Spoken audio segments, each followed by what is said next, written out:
Here with fourth-year head coach Brooke Stoehr, Northwestern State women's basketball, as the Lady Demons prepare for conference play to start Saturday at home against HBU, then Monday against St. Houston. Coach, HBU only played them 3 times, but it's been a very familiar, every matchup seems to have a little something extra riding on it, beginning with the conference championship last year and now with this conference opener.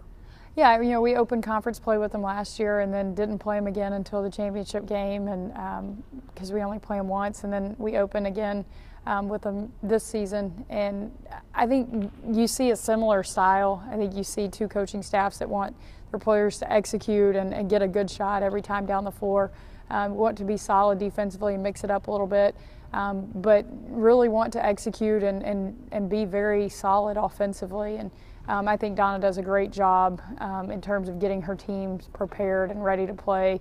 They're extremely well coached, and I think each time we've played them, it's been it's a little bit ugly basketball. It's not going to be a lot of up and down transition. I think they want to play that way a little bit more than we do, but and have a couple of kids that are very good at it. But it's going to be kind of a grinded out. Tends to be an ugly type of game when we play each other. Wins are pretty, though, when you win. We'll take a win any day of the week, but we know we're going to get a well-prepared, well-coached team coming in here on Saturday. And one that features, at least statistically, Anna Strickland leads their team in just about every statistical category. She's averaging a double-double, kind of a Swiss Army knife player. Yeah, it's interesting. I think a lot of people haven't given them enough credit, and I think going into the year, I can't remember exactly. I don't pay too much attention to preseason rankings, but I definitely rank them higher than what they were picked. I think 6th or 7th, somewhere like that. But you don't make the type of run they made and have 4 seniors. They've got 5 seniors, but 4 seniors returning that were a big part of that run. You don't make that type of run and not in turn play the next season with a lot of confidence, and I think they are. They have 2 players, in Neal and Strickland, that play with really high motors. You look at their rebounding numbers, and I think that says it all. When you can get older players with experience playing with that type of energy and effort, I think it drives the whole team. And I think you see their team playing with a lot of confidence, and it obviously starts with Strickland and the energy and effort she plays on every single possession, both ends of the floor. Well, for your team, season high 3-game win streak, so some confidence on your side as well.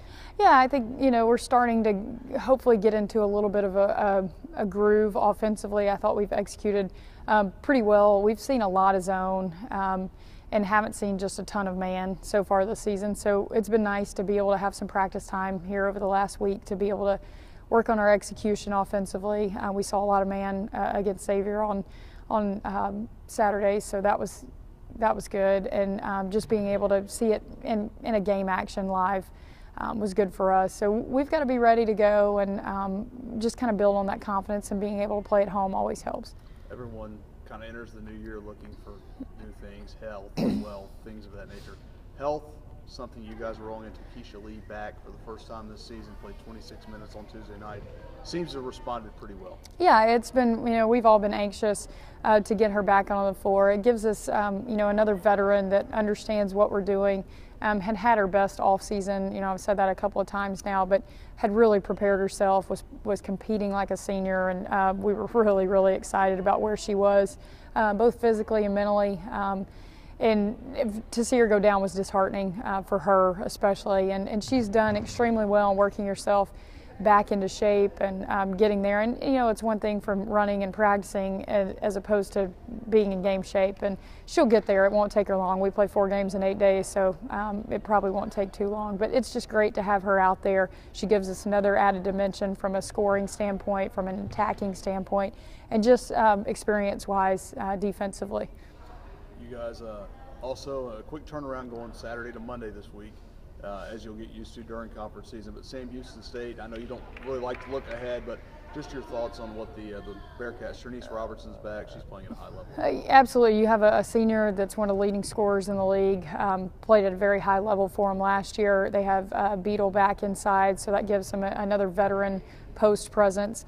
And they've played a tough schedule. I mean, you look at the teams they've played. I mean, they've been to Texas, they've been to Arkansas, they've played several high majors, and I think that when we get to conference play, we throw records out because we all play such different schedules, and you can look at the teams that certain people in our league have played, and you know, it's all in how you approach scheduling. And I know Brenda prepares her team by playing some of the toughest teams in the country, and she's chosen to do that again this year. And you know, I think that's part of the reason their record is what it is. And but you also know that her team's going to be well prepared because they've faced some really tough competition. We've got to do a great job in transition, got to do a great job on the boards, and then we've got to be able to execute and get the ball in the hole.